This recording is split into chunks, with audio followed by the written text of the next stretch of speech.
Warning, the stories you're about to hear are detailed accounts of shenanigans, pranks, and some mistakes that are meant to replicate the sort of discussions that veterans have when they reunite over a cold beverage and do not depict the professional daily actions of the military at large. We hope to make you laugh, but not to disrespect our proud men and women in uniform. Listener discretion is advised.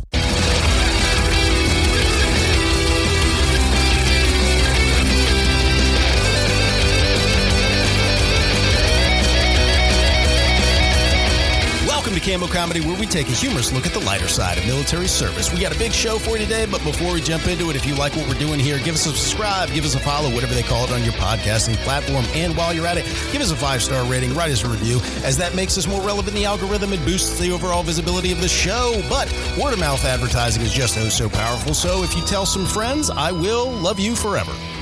Okay, let's jump into the show. I am your host, Aaron Wolf. Just as a friendly reminder to the audience, we put out a new show every single Monday, so make sure you give the notification bell a nice tap so you don't miss a show. Joining me today is the man who smokes cigarettes on the toilet to cover up the stench, call sign Cheeks. Cheeks, thanks for joining me in the studio today. I need to smoke a cigarette.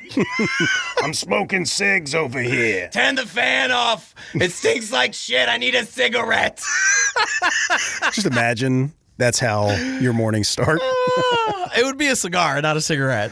I mean, a cigarette is just a tiny cigar. Negative. You know, ETTE, the suffix, just means tiny cigar. I reject that. Look it up. I'm not gonna. Oh, you better look it up, bitch. It's a cigar and a cigarette. They're not the same, I'm telling you. That's fair enough. So, all right. Cigars are much more classier. Fucking smoking on the toilet. Yeah, you're right. It should be a cigarette. Awesome, man. All right, so check out this first story, man. We got 3 main characters here. We got Jimmy, we got Sasha, and we got Dale. Sasha's a sexy name. It is. So, and this is a sexy story. All right. So check this out. Does it have cigarettes in it? No cigarettes. It does have some drinking, though. I'm going to have that voice for the rest of the show. I hope you know that. I look forward to that. So these cats are in a training environment, right? And they're doing long days and everything like that. And a lot of times when you're in training environments, people like to play hard and they like to party hard. Hell yeah. Right? So Sasha and Jimmy caught each other's eye, one night after their training day. And they're, drinking a little bit and they decided they wanted to hook up. Yeah. Happy to report that it's consensual. That's important. Because consensual is sensual, just for everybody out there.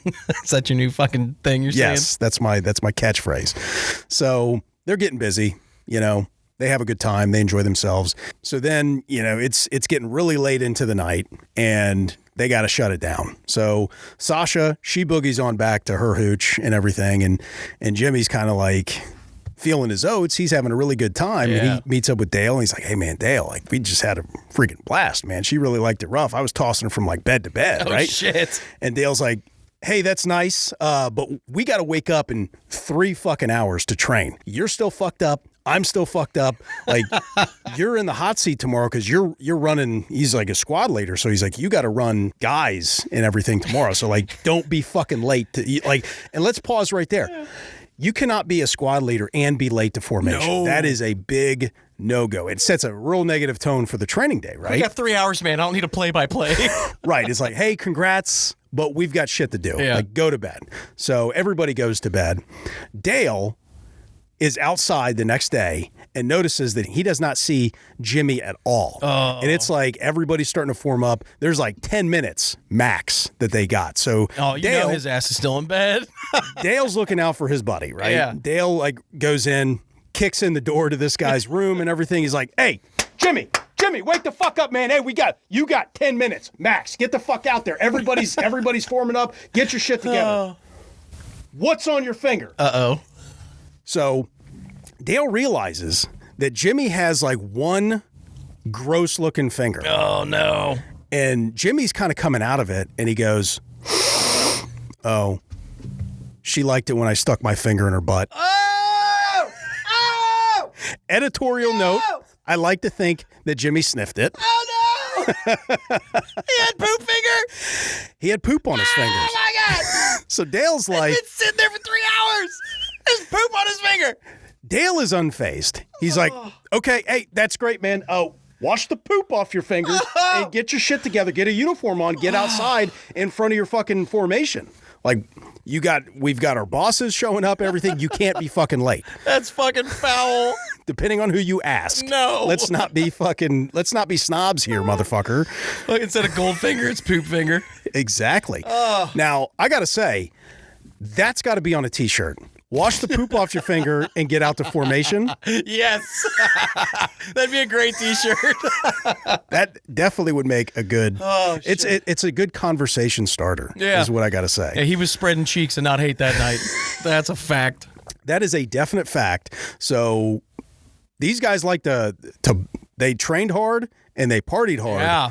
And it is not uncommon for guys to run like a 16-hour day on like 3 hours of sleep. You wonder why the military ages some people. Right. I mean, there's definite stress, but like there's definitely days like that that come into play that make, I look at least 15 years older than what I am. they put some miles on the odometer, if you will. So, yeah, wash the poop off your fingers and get out to formation. Now, I'm happy to report, I don't know if we touched on this, but Jimmy got his shit together, Jimmy man. Like touched on it. I like what you did there. Yeah. Jimmy got cleaned up, got his uniform on, shave, and he got out to formation in under 10 minutes. I'm spending more than 10 minutes washing my finger, bro. I mean, crusted over poop finger. I'm just going to say. Foul. You might want to scrub that shit up. Stop being a snob. That's my these God. people had a beautiful moment. Why can't you just be happy for them? Fucking gross. I'm happy for them. Jimmy, you're an animal. Jimmy's a stud. He's an just animal. Admit it. Just admit it. Oh my God. So, yeah, that's the kind of crazy shit that happens sometimes in training environments when people have a little bit of time on their hands. Jesus Christ. And not much. And poop. 3 hours of sleep. And poop, on, their poop hands. on their hands. So our next one's going to be another Air Force story, all right? Happens out on a flight line. All right. And we had a supervisor, E6, who came out to the flight line to relieve an E5 and a brand new airman. Okay. They were working in a truck together. And he's like, hey, guys, go ahead and go get chow. Take your time, eat at the chow hall. Oh, wow. Yeah, so like, Nice. usually that doesn't happen. It's like, hey, man, here's your box nasty. yeah, Your or an nasty MRE box. or something. Or like, hey, here's a to-go plate or something like that. Right. Well, the supervisor was taking care of his guys. Like, hey, man, go enjoy lunch. That's you know what nice I of mean? him. Yeah, Right. Being a good leader. Right. Well, these two come back from lunch, back to the flight line, roll up on the Z6, their supervisor in the truck, and they recognize that he's snoozing. Oh, shit. And this is daytime, okay? The Z Monster is definitely a thing. It is, man. And it can hit the best of people. It's not the most common that happens, but it happens, man. Like does. you're working those long ass hours and sometimes just gets the better of you, man. Well, this new airman sees this and he's like, oh shit, I heard about this stuff. You can like lose rank and stripes and Yes. like you can get Article 15. Like he's freaking out. E5's like, hey bro, What a chill. rookie. What a rookie. He's like, hey bro, chill out. This is our chance. Yes. It's like, what do you mean? He's like, get in the bed of that truck and start bouncing it up and down. Because if you're going to wake him up, you got to do it in a creative and funny way, Yeah, right? of course. All right. So airman gets in the back of the truck and he's bouncing a little bit. Okay. You know, he's getting to move a little bit, and E5's like, nah, dude, give it hell. Bounce on that motherfucker. So he is like, boom, boom, just jumping up and down and stomping into the bed of this truck, maxing out the suspension and everything. They see the E6 in the front seat just bouncing his head off of the steering wheel. So this isn't even phasing him. No, He's just dude. Racked out, right? Just Nice. snoozing. Oh, So fuck. they're like, oh shit, like, is he dead? Like, oh my God. So they start banging on the window, and eventually this guy comes to. Old man waking up noise. Right? Did he try to play it off like I was just saying a prayer or something like that? No. He knew he got caught. He knew he got caught. And I'm glad to say that nobody got in trouble for this one. Like, they handled it at the lowest level. I mean, luckily he wasn't that kind of a boss. Yeah. That's going to be like, I wasn't sleeping, you were sleeping. Right. You know, that's kind of bullshit. Yeah, nobody snitched. It got squashed, got handled at the lowest Just- level. But yeah, if you're going to wake up your boss, I mean, that's your little moment, right? Yeah. That's your little treat. That's your get out of jail free card, man. At least they didn't snap pictures of him while he was asleep. Oh, I 100% would have, because that would have been my get out of jail free card. Or I guess the supervisor's pretty lucky that he didn't dicks drawn on his face or something like that. It's like a definite sign. Like if they were able to jump up and down the bed of a truck and he's just waving his head around. Yeah. That's a good way to wake up with a dick on your face and magic marker. Oh, God.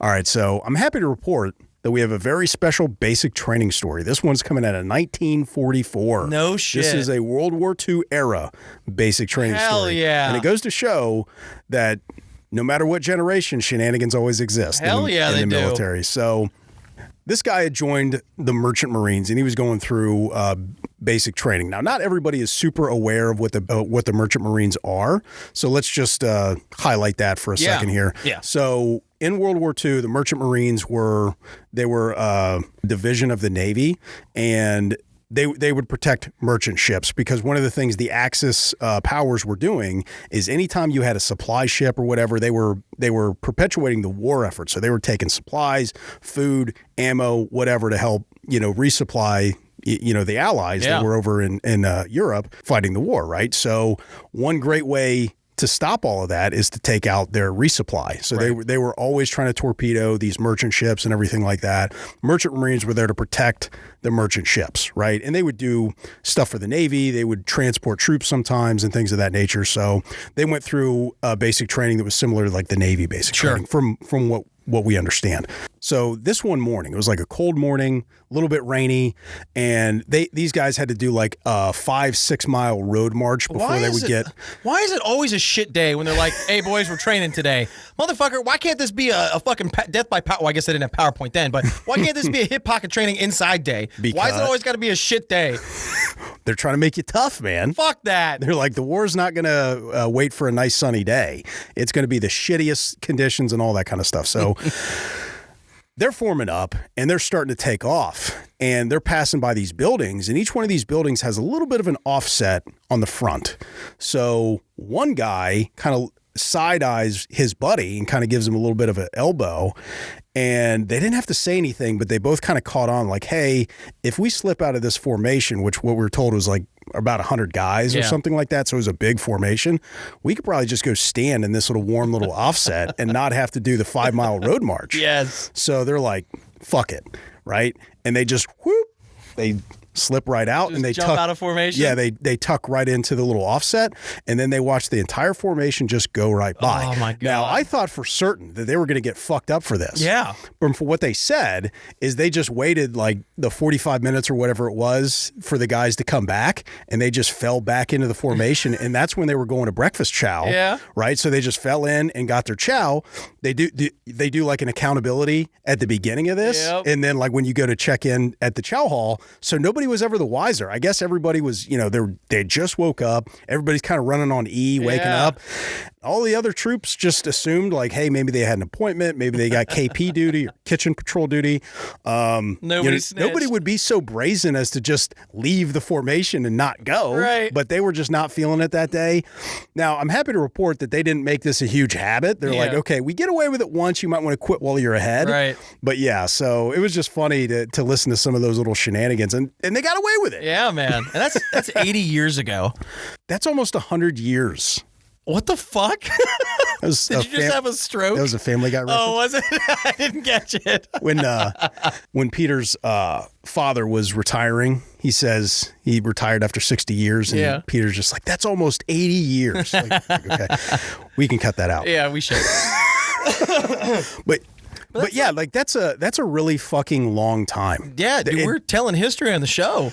Yeah, we had a very good opportunity to sit with a World War II veteran, and it's just very fascinating to see these stories of history that you heard, that you would read about in history books, just right there in front of you, people that experienced it firsthand. Yeah. So it was a really cool experience to be able to sit and talk with him and hear some of his funny stories. Yeah, that's awesome. Yeah, man. So our next one is going to be with a character. Okay. I love a good character. A good character always makes a story, right? Yeah. So we're going to call this guy Mason. All right. What up, Mason? And this is in the 80s in like Germany. Okay. And Mason liked to party. Yes. Okay. And Mason was that guy who, whenever he would go out, he would get into a fight. Okay. All right. And he's a big boy. All right. What do you mean by big? He's like 6'7". Oh, wow. Like he's a big motherfucker. Monster. Okay. And when we were sitting there chatting with him, He's not in as good a shape as he used to be, right? Not as good as he once was. But he's still impressive. He has some stature, right? Got a little bit of a belly on him now from the years of beers and shit like that. But back in the day, he's a 6'7" fit dude, right? Had some stature. Well, his friends are like, Mason, we're going out drinking. You're not allowed to fight anybody. Don't do anything stupid. He's like, me? Excuse me? Me? I would never do that. How dare you accuse me of something like that? They're like, Mason, he's like, yeah, I know. I'll be good. So they're out at the bar. They're done drinking. They're out on the sidewalk. Mason looks over to the street, pauses, looks over to his friends, looks over to the street. What? Back to his friends. And they're like, Mason, don't fucking do it. What did he see? They're like, Mason, don't fucking do it. Mason. So like how Harley riders, like motorcycle gangs will have like a vest and the chains and the patches on the back and all leathered out and shit like that. Yeah. Yeah, it's a cool look. Mason saw this. Okay. Except they were on mopeds. Oh, no. Oh, no. Mason's internal monologue. He's like, I'm going to go slap the shit out of one of those guys. Oh, fuck me. So how many guys were in this gang? There was like 9 dudes, right? Oh, fuck. Come on, Mason. Mason, come on, man. So that's what his friends are saying. They're like, Mason, don't do it, man. Don't do it. Mason starts to walk over towards these guys, right? Yeah. And his friends are grabbing hold of him. He's shaking them off. He's like, nope, I'm doing this, right? Because remember, he's a big boy. Right. So nobody's stopping him from doing what he wants to do. Right. Right? Mason walks over to this guy on the moped, winds up, smacks this dude right across his helmet. Oh, shit. Okay? No. Come on, Mason. What the fuck? This moped gang sitting there on their mopeds at this stoplight. Bah, bah, bah, bah, bah. They're like, nah. They cut him off. They hop off. And then they engage in this big, huge melee, right? Mason describes this fight where he got his, right? He's getting kicked in the nuts. He dodged that one like the Matrix, right? Almost got kicked in the nuts. He's getting beat up. He calls this one guy Sven. He says Sven lifts his leg up. Whoop. Brings it across and kicks him right in the fucking chin. Oh, fuck. Mason's 6'7". Yeah, you had that coming, Mason. And got kicked in the chin by some dude. Oh, fuck, so, dude. But if you're riding around in a moped gang, you got to know how to fight. I got to say, that's a little bit of an odd look, especially if you're dressing like badasses and everything like that. Yeah. Now, let's just point out real quick for the audience, we don't condone going and picking a fight with motorcycle gangs or moped gangs of any kind or anything like that. But it is funny when somebody gets their immediate comeuppance when they're just starting some shit. Well, Mason saw this gang and he's like, not in my town. No, we're not having that. So needless to say, Mason fucked the night up for everybody, as he usually did, as they expected. One thing you can't accuse Mason of is not living life. He definitely lives some life. He does. I think my favorite part of this is when we were done hearing the story, I was like, hey, man, would you do it again? Oh, yeah, absolutely, I would. Knowing you got your ass kicked? Oh, yeah, because it's a good story. It was worth it. I mean, it is a good story to be able to say, so I got my ass kicked by a moped gang in Germany in the 80s. You know what I mean? How many people can say that? One. One guy. One guy so far. That's awesome. Yeah. I need to smoke a cigarette. Turn the fan off. It stinks like shit. I need a cigarette. Hey, thanks for checking out the Cammo Comedy Show Podcast. If you like what we're doing here and you want to participate in this community, there are many different ways that you can contribute. First and foremost, tell somebody about the show. Word of mouth advertising is very powerful, and we really appreciate you for helping us out. If you have any funny military stories of your own or know somebody who does, with their permission, of course, you can contribute those stories via email at stories@cammocomedy.com. That's stories, STORIES, at CAMMOCOMEDY.com. Or if you're not too good at the internets, drop us a voicemail at area code 531-222-6146. That's area code 531-222-6146. That's right, we're giving away our phone number. We want funny military stories from all eras. So if you're not from a generation that's heavily online, we don't want there to be a barrier for participation. We have a lot of big plans for this show, and building this community to support veterans, we will announce here soon, so stay tuned. All right, I'm going to go have a nice spicy bowl of chili. Later.